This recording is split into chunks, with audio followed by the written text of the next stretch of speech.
We got a special guest joining us by phone right now. Talk about the Harris tax plan. Dallas Mavericks owner, investor, Mark Cuban. Mark, it's great to have you on the program. I know you've been outspoken on Twitter and X on this issue, and I'm glad you're going to hopefully be outspoken right here on Squawk about this particular plan. I'm curious both what your take is on the tax plan itself as it relates to capital gains, what you've been hearing from other entrepreneurs and investors, and then maybe we can get into some of the debate about unrealized gains as well. Sure. Well, let me talk about the process, because I think that's the most important element here when it comes to the vice president's tax approach. You know, I've talked to the Biden administration, I've talked to the Trump administration, I've talked to the Obama administration, and I think the Harris administration has been most open. I mean, they've been very clear to me and other business people that, look, we've realized that rich people have to pay their fair share, but we don't have all the answers. So, Mark and others, what do you think is the best approach to taxing wealthy people so that they pay their fair share to help contribute to reducing the deficit, and we can come up with some new ideas? And let me just tell you, I probably talk to them, and I know others do as well, 3-4 times a week about what's the best approach to taxing the wealthy and increasing revenues and cutting costs for that matter. So what did you tell them originally? What do you think the right rate for capital gains should be? Well, you know, you heard her in her speech yesterday. She said that, billionaires should pay more than, the average working people, firefighters, et cetera. And if you just look at the numbers, right, if a firefighter or someone who's working their butt off is making, $150,000 a year, they're paying 24%. And she came out yesterday and said 28% for capital gains, which when I talked to them, I thought was fair. Now, the next question is, does it include the ACA hickey, right? Does it include the extra 3.8%? And they didn't commit to a number to me, but what they told me is they expected it to end up with a 2 handle. Well, but 3.8% potentially going to 5% is what some places are reporting. So 28% sounds fair to you, Mark. Does 33% sound fair if that's what it ends up being? If we're still talking about numbers that we don't quite know. Yeah, I agree with you. 33% is not right. And again, I'm not committing what the final number is going to be, but every conversation I've had, including up to yesterday after her speech, was that it was going to end up with the 2 handle. Let me ask you a broader question, Mark.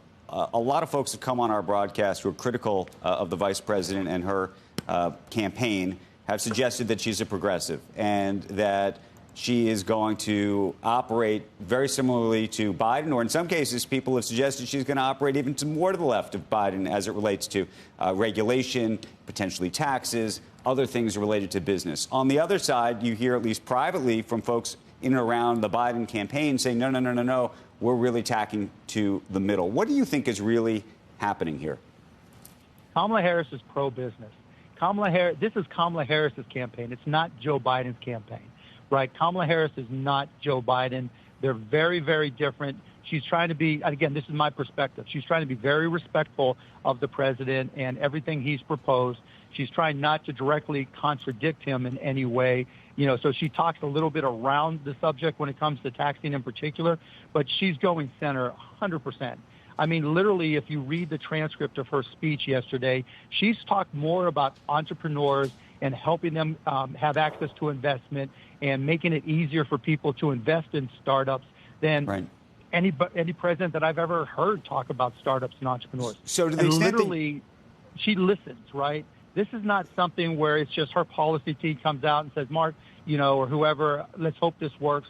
No, she's like, list me things you think we should be talking about. You're the entrepreneur. You invest in more startups than anybody I know. What do you think we should be doing, and what's going to increase the number of investments in startups?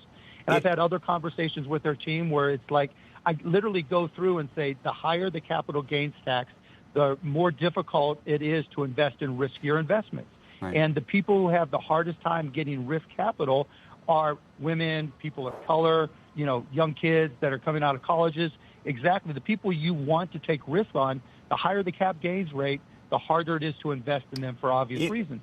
And they understand that, and they've adapted as a result. Mark, if people are policy, what are the kinds of people you think she's ultimately going to appoint to her cabinet and around her? And I'm thinking of a Treasury Secretary. I'm thinking of, I have no idea. Folks who are going to run commerce, But I think it's an important question. I think it's a question about who's going to run the FTC, who's going to run antitrust for the DOJ. I mean, do you get a sense, and I think one of the critiques has been that the Biden administration did not surround itself with virtually anybody from the private sector. Right. I agree with you 100%. So two things. One, I told her team, look, put my name in for the SEC. It needs to change. And two, that I've strongly suggested that she put together a multi-level business advisory group. And they said, once we get past the debate, it's something we're going to look very strongly at.